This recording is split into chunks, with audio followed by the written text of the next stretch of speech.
Hello? Hello. Hello, welcome to an episode of Bad Timing. The question in this one is quite straightforward. Why I think Iron Man 2 is better than Iron Man 3. I've got loads of reasons. Like, most people do say Iron Man 3 is better. Now, I always say the same thing. A lot of people have seen more of Iron Man 3 than they did 2. Now, when 2 come out, what was it? The third one.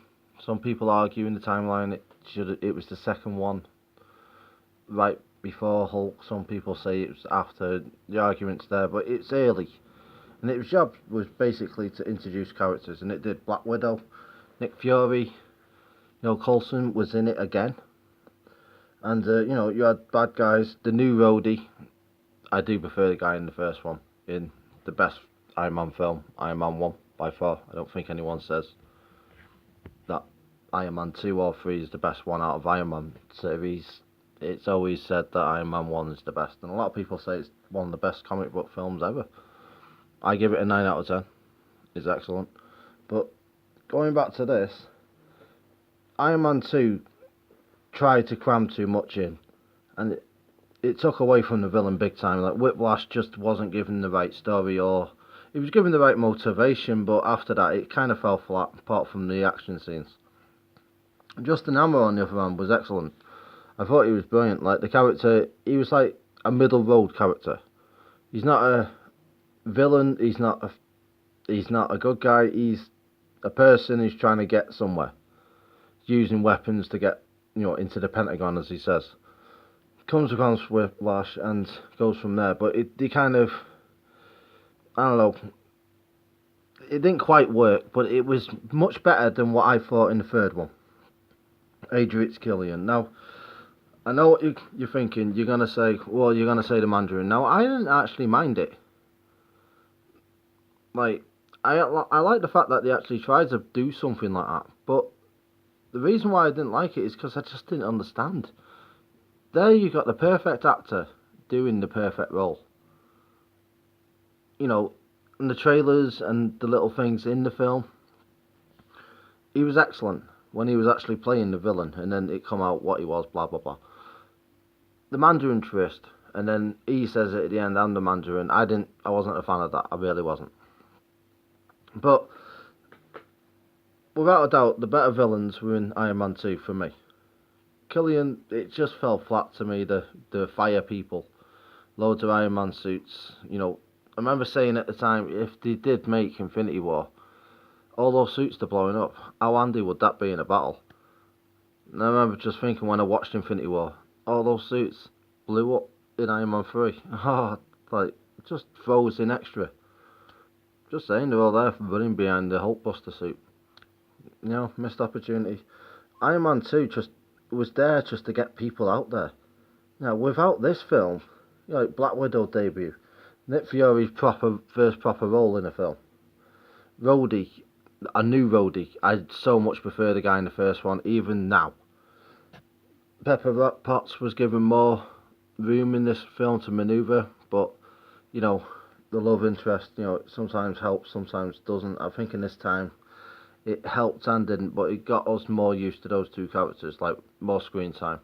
The alternative beginning intro of Iron Man 2 as well is really funny. I can see why they went with the version they went with, but I really did think it was quite funny.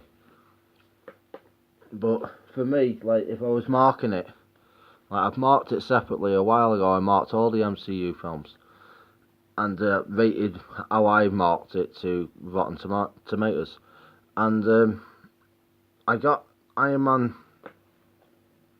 like, not thinking about them at the time, just rating them. I got Iron Man 2, I marked it a solid 7 out of 10, like, so 70%. Iron Man 3, 63. I did like the kid element. I did like the story, like, if you're writing it down, you've not seen either film, the story sounds well more intriguing. Taking away what makes him strong and all that, it's the third act. But for me, there was so much rubbish in it. Like the cameo was like better in 2. Whoever thought that? The cameo in the third one, everyone even said like Stan Lee's cameo. If you're wondering which cameo I'm talking about, but even his cameo was cut short. He had so many good ideas, and he went with just I don't know. He's holding up a piece of paper, like the guy with his tattoo of Tony Stark. It was just a bit too much. And there was another bit when he wanted the suit come. It was a bit much for me. It was like no, they're really messing around with something here. Like the old, we catch you, we walk in the next room, you come back, you're free, you get us. It did that, but really stupidly. There wasn't much about this film I liked. I did like the fact that they wanted to do something different. Hated the fact that they blew up his house. I just hated that. It was 6.4, and I'm being kind on Iron Man 3. There's not much more I can really say about it apart from the villains, the story, everything should add up for Iron Man 3, but it just fell flat. It always feels flat. It always feels like it was a bit too much. Like how Iron Patriot was in it. His suit, and it was great, but to look at. The suits at the end, the battle and all that. A bit forced again. Like, the director, his name evades me, but he directed Sean Ben. I can't remember his name, but he also directed the Predator, the new Predator film that come out. I actually enjoyed that film. There's no way it was better than the first ones, but it was better than Predator 2, so I go from there. A lot of people say Predators 2 is better than Predators. I don't think it was, but that's a completely different story. But I like the fact that he didn't try to catch lightning in a bottle again. Like I've seen a lot of reviews on Predator saying there's not enough suspense in it. Try to make something different sometimes. Sometimes they try to redo things that much. They forget about the film they're actually doing. So they actually did try to take a new take on it. So yeah, that's how I felt Iron Man 3 was, and it just didn't work. That's how I felt it worked. It worked in little areas. The ending of it was questionable. The cameo also was questionable. Like, after watching Avengers Assemble, you see them all go off, and you notice that Tony Stark goes with Bruce Banner.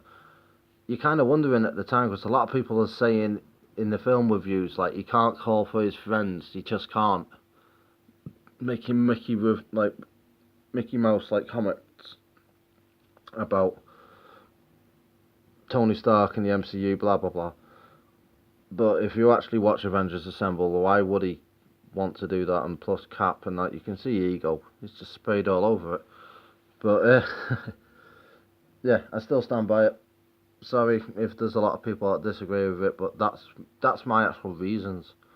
Do I think Iron Man 2 is like a top 10 MCU film? No, I do not. Like, it doesn't get up high on my list. Like, if I remember rightly, like, it doesn't go much higher. I think I preferred it a little bit to 4. The first 4. Like, yeah, Iron Man 2. Dark World, Hulk, then Iron Man 3 are the worst. Then I put it down as 4, then Iron Man 2. So 16, 18. Iron Man 2, I got it at 16 in the ranking of the MCU. I haven't seen Captain Marvel yet. I'm in no rush to watch it, to be honest, because I want to watch it very close to Endgame. I've got my head down about it. I am actually looking forward to the new X-Men film, knowing that Fox have now have to fold up the tents and this will be it. Marvel will be taking control. Well, shall I say Disney shall be taking control. I think they said the date of it is the 20th of March. They're going to announce it. So, Fantastic Four, X-Men coming home to Marvel. At last we're actually going to see a real X-Men film. I love Days of Futures Past, and I did like the old ones, like the first one especially. I wasn't a massive fan of the second one, but that's a different time. Anyway, thanks for listening. Next time, thinking about doing Deadpools. Anyway, thank you. Bye bye.